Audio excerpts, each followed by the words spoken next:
Robin എന്താണ് പുറത്തിറങ്ങിയിട്ടാന്ന് പറഞ്ഞത്? ഇത് എഡിറ്റഡാണ്, ഇത് ഉടായിപ്പാണ്, ഇങ്ങനെ വായിപ്പൊന്ന് വിവരക്കേടാന്ന് വാങ്ങാവുന്ന എഡിറ്റഡാണ്. അത് അവരുടെ ഇഷ്ടമാണ്. ഒരു ഷോ എഡിറ്റ് ചെയ്യാൻ അവകാശം അവർക്കില്ലേ? അവർ ചെയ്യുന്ന ഷോ അവർ എഡിറ്റ് ചെയ്യും. അല്ലാതെ അകത്ത് കയറുന്ന ആൾക്കാരെ കുറിച്ചിട്ട് ഇന്ന രീതിയിൽ തന്നെ അങ്ങനെയൊന്നും ചർച്ച ചെയ്യില്ല. അവർക്ക് ഓരോ ആൾക്കാരെയും പോർട്രേറ്റ് ചെയ്യാൻ ഉദ്ദേശിക്കുന്ന രീതിയിൽ തന്നെ പോർട്രേറ്റ് ചെയ്യും. അതിലൊന്നും എനിക്കൊരു കുഴപ്പമില്ല. എന്നെ അവരെങ്ങനെ പോർട്രേറ്റ് ചെയ്തത്? കഴിഞ്ഞ സീസണിലെ ആദ്യത്തെ 50 ദിവസത്തെ എല്ലാ എപ്പിസോഡും എടുത്തിട്ട് നോക്കൂ. എന്നെ അവർ വളരെ മോശക്കാരനാക്കി തന്നെയാണ് കാണിക്കാൻ ശ്രമിച്ചുകൊണ്ടിരുന്നത്. എന്നിട്ട് ഇപ്പം കുറേ വിവരം കെട്ടവന്മാർ വന്നിട്ട് മുണ്ട് പൊക്കി എന്ത് തമാശക്ക് ഇരുന്നിട്ട് ഒരാൾ ഇരുന്നിട്ട് കൈ ഇത്ര മാത്രം ഒരു ആംഗിളിൽ ചുമ്മാ ഒരു ആക്ഷൻ കാണിച്ചതിനെ വെച്ചിട്ട് ഏഷ്യാനെറ്റ് എഴുതിയ തലക്കെട്ടെന്താണ്? ചെറിയനെ മുണ്ട് പൊക്കി കാണിച്ച അഖിൽമാരാ. അതായത് എന്ത് തന്തയില്ലായ്മയും ഉമ്മാർക്ക് ചെയ്യാം. പിന്നീട് അവന്മാരെ തന്നെ മാറ്റുകയാണ് ചെയ്തത്. ആ ഏഷ്യാനെറ്റിന്റെ യൂട്യൂബിനകത്ത് അവർ എഴുതി വെച്ചിരുന്ന സാധനം പിന്നീട് അവർ തന്നെ തിരുത്തി. അപ്പൊ ഒരു വ്യക്തികളെ ഒരു ഷോയിലൂടെ അവർക്ക് എങ്ങനെ പോർട്രേറ്റ് ചെയ്യാം, അത് കാണുന്ന ജനത്തിന് മനസ്സിലാകും അത് എന്താണ് ഏതാണെന്ന് തിരിച്ചറിയാനുള്ള ബോധം ജനതയ്ക്കുണ്ട്. ഞാൻ അതിനെക്കുറിച്ചല്ല പറഞ്ഞത്.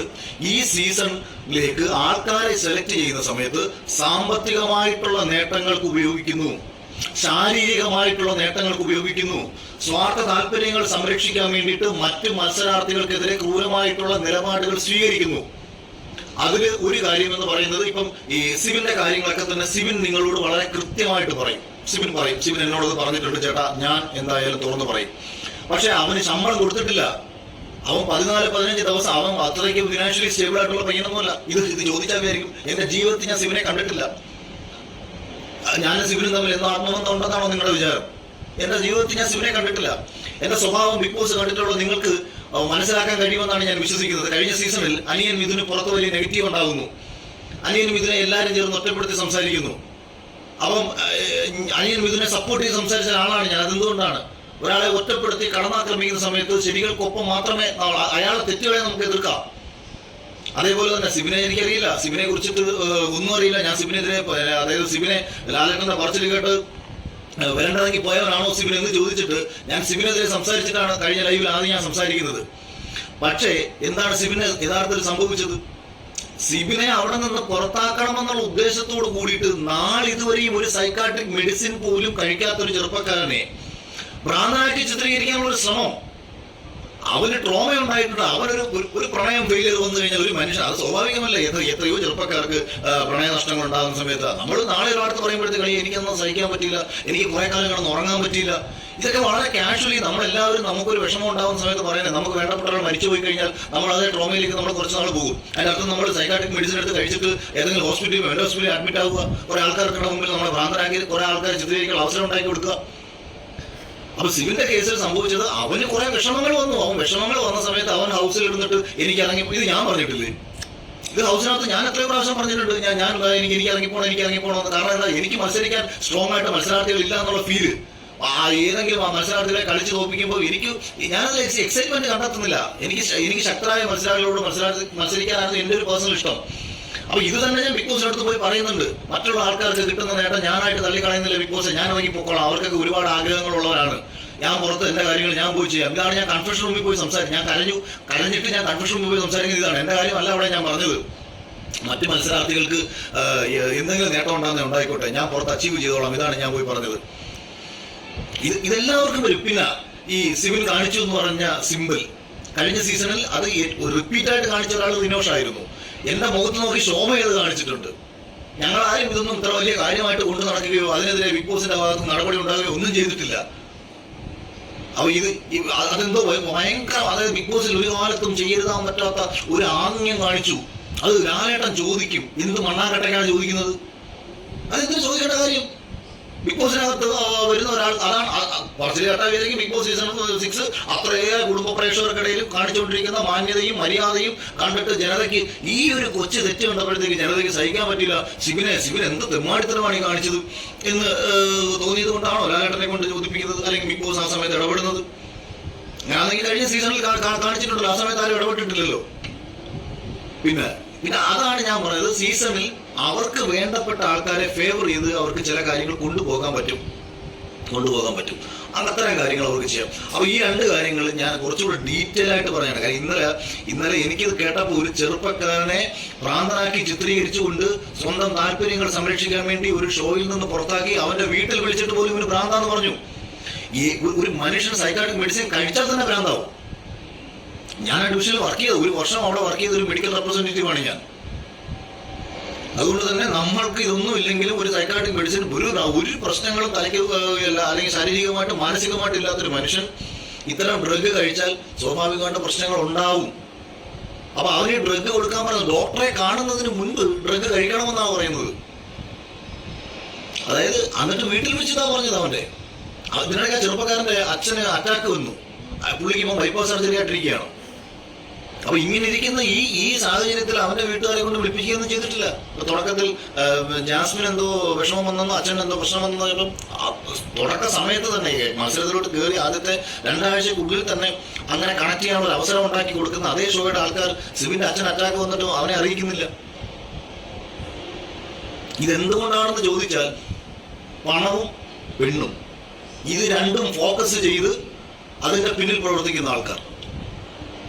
അപ്പൊ ഇവരുടെ ഇത്തരം കാര്യങ്ങൾക്കെതിരെ സംസാരിക്കുന്നത് കൊണ്ട് എനിക്ക് എന്ത് നഷ്ടം വന്നാലും അത് സഹിച്ചുകൊള്ളാം എന്ന് കരുതിയിട്ട് തന്നെയാണ് ഞാൻ ഇന്നലത്തെ ദിവസം ഞാൻ ആ ലൈവ് ചെയ്യുന്നത്. കാര്യം കുറെ ആൾക്കാർ പറയും 50 ലക്ഷം രൂപ മേടിച്ച് മറ്റേ ഇതും മേടിച്ചിട്ട് ഞാൻ പറയുന്നത് 50 ലക്ഷം രൂപ എന്താ എനിക്ക് ഏഷ്യാനെറ്റാ തന്നത്? 100 ദിവസം ഞാൻ അവിടെ കിടന്ന് ഉണ്ടാക്കി കൊടുത്തിട്ടുള്ള കണ്ടന്റുകൾ എനിക്ക് തന്നേക്കുന്ന ശമ്പളം എന്ന് പറയുന്നത് എന്റെ കണ്ടന്റുകൾ ഒരു 6 or 7 കണ്ടന്റുകൾ യൂട്യൂബിൽ ഓടിയാൽ കിട്ടുന്ന ശമ്പളം മാത്രമേ നമുക്ക് തന്നിട്ടുള്ളൂ. അത്ര ശമ്പളമേ അതിനകത്തുള്ളൂ. അപ്പൊ നമ്മൾ അങ്ങോട്ടുണ്ടാക്കി കൊടുക്കുന്നതോ? പിന്നെ പ്രേക്ഷകർ എനിക്ക് വേണ്ടി വോട്ട് ചെയ്തത് അല്ലാതെ ഏഷ്യാനെറ്റ് തന്നെ ജയിപ്പിച്ചത്. ഞാൻ ഏഷ്യാനെറ്റ് എന്ന് പറഞ്ഞാൽ ആ ചാനലിനോടും അല്ലാട്ടോ ഇവന്മാരോട് പറയുന്ന കാര്യങ്ങൾ. എനിക്ക് ആ ചാനലിനോടും അല്ലെങ്കിൽ ആ ഷോയോടും നമുക്കൊരു പ്രശ്നങ്ങളും ഇല്ല. അതിനോട് സ്നേഹവും നന്ദിയൊക്കെ എപ്പോഴും ഉണ്ടാവും.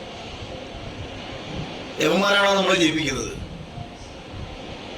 യവന്മാരാണോ എനിക്ക് വേണ്ടി വോട്ട് പിടിച്ചു തന്നത്? എന്നെ തോൽപ്പിക്കാൻ വേണ്ടിയിട്ട് ചെയ്യാൻ പറ്റുന്ന മാക്സിമം കാര്യങ്ങളും ചെയ്തിട്ട് ഫിനാലയിൽ പോലും റോബോട്ടിക്കായിട്ട് വോട്ട് ഷാറിൽ അടിച്ചു കയറ്റിയിട്ട് അതുവരെ പിടിക്കപ്പെട്ടതാണ്. കഴിഞ്ഞ സീസണിൽ കാണിച്ചിട്ടുള്ള കാര്യങ്ങൾ ഞാൻ മറ്റൊരു അവസരത്തിൽ ഞാൻ പറയാം. കാര്യം ഞാനത് പറയുമ്പോൾ വരുന്നൊരു കുഴപ്പം എന്താണെന്നറിയാമോ? എൻ്റെ ഒപ്പം ഉണ്ടായിരുന്ന ചില മത്സരാർത്ഥികളുണ്ട്. അപ്പൊ ഞാൻ പൊതുവെ അവര് നാറണ്ട എന്ന് വിചാരിച്ചിട്ടാണ്. അല്ലെ അവര് നാറും, എല്ലാവരും അല്ല, നിങ്ങൾക്ക് അറിയാവുന്ന ആൾക്കാരൊക്കെ തന്നെയാണ്. അവര് നാറേണ്ടി വരും. ഇപ്പൊ ഞാനതാ പറഞ്ഞത്, എന്നേക്കാളും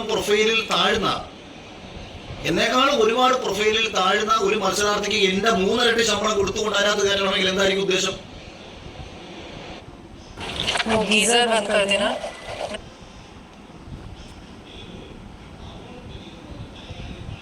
എന്തായിരിക്കും ഉദ്ദേശം? ചുമ്മാ ചിന്തിക്ക്. ആ മത്സരാർത്ഥിയുടെ അക്കൗണ്ട് ഡീറ്റെയിൽസ് കഴിഞ്ഞ 1 വർഷത്തിനിടയ്ക്ക് ആ മത്സരാർത്ഥിയുടെ അക്കൗണ്ട് ഡീറ്റെയിൽസ് എടുത്തിട്ട് ആരുടെയൊക്കെ അക്കൗണ്ടിലേക്ക് പൈസ അയച്ചു കൊടുത്തിട്ട് ചെക്ക് ചെയ്യും. യുവമാർ അക്കൗണ്ടിലേക്ക് പൈസ വന്നുള്ള ചെക്ക് ചെയ്യും. എന്റെ അറിവിൽ ആ മത്സരാർത്ഥിക്ക് ഫിനാൻഷ്യലി ഒരു സ്റ്റെബിലിറ്റി ഇപ്പോഴും ഇല്ല.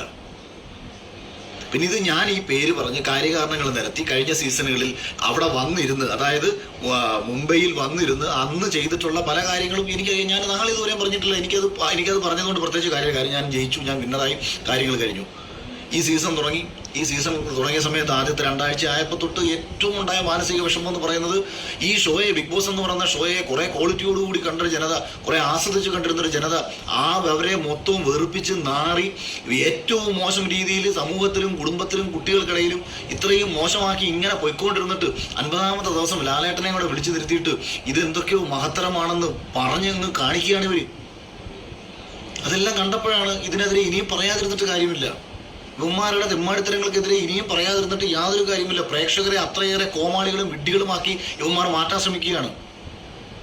ഇതിനു മുൻപ് ഒരാൾ സൂരജ് പാലാക്കാരൻ എന്ന് പറയുന്ന ഒരു വ്യക്തി യൂട്യൂബിൽ ഫേസ്ബുക്കിൽ ഒരു വീഡിയോ ചെയ്തു. മത്സരാർത്ഥികളെ ഉൾപ്പെടെ കടുത്ത രീതിയിൽ ആക്ഷേപിച്ചുകൊണ്ട്, അതിശക്തമായി ആക്ഷേപിച്ചുകൊണ്ട്, എല്ലാവരും പട്ടികളാണെന്നും കന്നിമാസത്തിൽ പട്ടികൾ കാണിക്കുന്ന കാമപേക്കൂത്താണെന്നും പറഞ്ഞിട്ട് പുള്ളി ആക്ഷേപിച്ചു. ഞാൻ ഒരു വീഡിയോ ചെയ്യുന്നത് ഞാൻ കണ്ടു. ഇത് സത്യത്തിൽ ഈ സീസണിലെ മത്സരാർത്ഥികളെ കുറിച്ചാണ് പറഞ്ഞതെന്നെങ്കിലും അയാളുടെ ഭാഷയിൽ അത് എല്ലാ മത്സരാർത്ഥികൾക്കും ഒരേപോലെ അനുഭവപ്പെടുന്ന രീതിയിലായിരുന്നു അയാൾ പറഞ്ഞത്. അയാൾ ബിഗ് ബോസിൽ കയറാൻ വേണ്ടി ശ്രമിച്ച ആളാണ്, ബിഗ് ബോസിൽ കയറാൻ വേണ്ടി ഇന്റർവ്യൂവിന് പോയ ആളാണ്, കിട്ടാത്ത ആളാണ് അയാൾ. അപ്പം അയാൾക്ക് അയാളുടെ ഫ്രസ്ട്രേഷൻ കൊണ്ട് പറയുന്നതാണെങ്കിലും പറയാം. പക്ഷേ അതിനടിയിൽ വരുന്ന കമന്റുകൾ അയാളെ അനുകൂലിച്ചുകൊണ്ടാണ്. അയാൾ പറഞ്ഞ വ്യക്തിപരമായിട്ട് ഈ സീസണെ കുറിച്ച് പറഞ്ഞാൽ ഞാനും യോജിക്കുന്ന കാര്യങ്ങളാണ്. ഇതെല്ലാം മനസ്സിലാക്കിയിട്ടും ഏഷ്യാനെറ്റിന്റെ ഭാഗത്തുനിന്നോ ബിഗ് ബോസിന്റെ അണിയറ പ്രവർത്തകരുടെ ഭാഗത്തുനിന്നോ ഇത് ഒരു വീറും വൃത്തിയുള്ള ഷോ ആക്കി കൊണ്ടുപോകാനുള്ള ഒരു ഉദ്ദേശമില്ല എന്ന് മാത്രവുമല്ല, ഒരുവിധം വൃത്തിയായി എന്ന് തോന്നിയത് ഈ വൈൽഡ് കാർഡിൽ ഇവരൊക്കെ അകത്തേക്ക് കയറിയ സമയത്ത് ചെറിയ പ്രതീക്ഷകൾ കൊടുത്ത മത്സരാർത്ഥികളെ ഒറ്റയടിക്ക് അടിച്ചില്ലാതാക്കാൻ ശ്രമിച്ചു. ഇപ്പൊ അഭിഷേക് ശ്രീകുമാർ എന്ന ചെറുപ്പക്കാരൻ അവന്റെ ആദ്യത്തെ സ്പീച്ച് കണ്ട സമയത്ത് ഞാൻ അതിന്റെ ഒരു കട്ട്സ് ഞാൻ കാണുന്ന സമയത്ത് ഞാൻ എൻ്റെ ഒരു സുഹൃത്തിനോട് പറഞ്ഞത്, എന്നിലെ ഒരു ഫയറുള്ള ഒരു അഖിൽമാരാരെ അവനിൽ ഞാൻ കണ്ടു എന്നാണ്. അതായത് ഞാൻ പറയുന്നത് പോലത്തെ തമാശ പറയാനോ അല്ലെങ്കിൽ നമ്മുടെ കലാപരമായിട്ടുള്ള ആക്ടിവിറ്റീസ് ഒക്കെ ഉണ്ടോ ഇല്ലയോ എന്ന് എനിക്ക് അറിയില്ലെങ്കിലും ഞാൻ ചില സമയത്ത് ഫയർ ചെയ്ത് സംസാരിക്കുമ്പോൾ നമുക്ക് വരുന്ന ഒരു ആറ്റിറ്റ്യൂഡിലും അല്ലെങ്കിൽ നമ്മുടെ ഉള്ളിൽ വരുന്ന ഒരു ബോധം, ഒരു നീതിബോധത്തിന്റെയും ഒരു ഫയർ ഞാൻ കണ്ട ഒരു ചെറുപ്പക്കാരനായിരുന്നു അഭിഷേക് ശ്രീകുമാർ എന്ന് അവന്റെ ഫസ്റ്റ് ദിവസം കണ്ടപ്പോൾ ഞാൻ 1-2 പേരെടുത്ത് ഞാനും പറഞ്ഞു, ഒരു മെയിൽ ഷോവനിസ്റ്റായ അഖിൽമാരാർ അവനിലുണ്ടാ എന്ന് ഞാൻ കുറച്ച് പേരെടുത്ത് പറഞ്ഞിട്ടുണ്ടായിരുന്നു. പക്ഷെ അവൻ പൊങ്ങുമെന്ന് കണ്ട ഘട്ടത്തിൽ അവനെ അടിച്ചിരുത്തി. അപ്പോൾ ഞാൻ ഈ ആരോ യെല്ലോ കാർഡെന്ന് ഏതോ ഒരു ചോദിക്കുന്നു. പിന്നെയാണ് എനിക്ക് മനസ്സിലായത് യെല്ലോ കാർഡ് കൊടുത്ത് അടിച്ചിരുത്തിയതാണെന്ന്. അപ്പം രണ്ടായാലും അങ്ങനെ. അപ്പൊ ഇത്തരത്തിൽ ഓരോ മത്സരാർത്ഥികളെയും ഒതുക്കി ഒരു ഷോയെ കംപ്ലീറ്റ്ലി 1-2 പേരിലേക്ക് ഫോക്കസ് ചെയ്തവർ കൊണ്ടുപോവാണ്. അതിനുള്ള കാരണമൊക്കെ എനിക്കറിയാമെന്ന് ഞാൻ ഈ പറയുന്ന കേൾക്കുന്ന നിങ്ങൾ അറിഞ്ഞു. നിങ്ങളൊന്നും പ്രേക്ഷകരല്ല കേട്ടോ, പ്രേക്ഷകരല്ല. ചാനലിനെ നശിപ്പിക്കാൻ വേണ്ടി ചാനലിൽ കയറി കൂടിയിരിക്കുന്ന 2 പേർ. ഒരുത്തനെ ഏറെക്കുറെ റിട്ടയർ ആവാറായി. അതുപോലെ കാര്യമില്ല. പിന്നെ വേറെ കാര്യമുണ്ട് കേട്ടോ.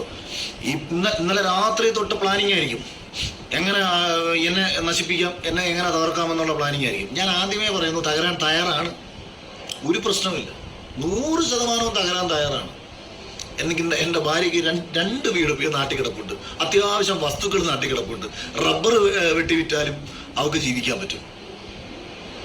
അതുകൊണ്ട് തകരാൻ തയ്യാറാണ് സുഹൃത്തുക്കളെ. തകർക്കാൻ എത്ര ശ്രമിച്ചാലും ഒരുത്തൻ ഞാൻ പണ്ട് രാഷ്ട്രീയത്തിൽ പ്രവർത്തിച്ച സമയത്ത്, ഞാൻ രാഷ്ട്രീയത്തിലേക്ക് ഇറങ്ങിയ സമയത്ത് എന്നെ വിളിച്ച് കുറച്ച് പേര് ഭീഷണിപ്പെടുത്തി, കൈയും കാലും തല്ലി പിടിക്കുമെന്ന് പറഞ്ഞു. ഞാൻ അവരോട് പറഞ്ഞു, എടാ, മരിക്കാൻ തീരുമാനിച്ചാണ് രാഷ്ട്രീയ പ്രവർത്തനത്തിന് ഇറങ്ങിയത്, മരിക്കാൻ തീരുമാനിച്ചവനെ കൈയും കാലും തല്ലി പിടിക്കുമെന്ന് പറഞ്ഞ് ഭീഷണിപ്പെടുത്തല്ലേ എന്ന് ഞാൻ അന്ന് അവരോട് പറഞ്ഞു. എൻ്റെ ധൈര്യം അതായിരുന്നു. ഏത് നിമിഷവും മരിക്കാൻ തയ്യാറായിക്കൊണ്ടാണ് അന്ന് രാഷ്ട്രീയ പ്രവർത്തനത്തിന് ഇറങ്ങിയത്. അതുപോലെ തന്നെ ഇത് പറയാൻ നിങ്ങൾ ചിന്തിക്കുന്നുണ്ടോ, ഞാൻ ഈ ഇങ്ങനൊരു കാര്യങ്ങൾ പറയുമ്പോഴത്തേക്ക് ഇവരെ നിശബ്ദരായിട്ടിരിക്കുമെന്നും ഇവരെനിക്കെതിരെ ഒന്നും ചെയ്യാതിരിക്കുമെന്നും?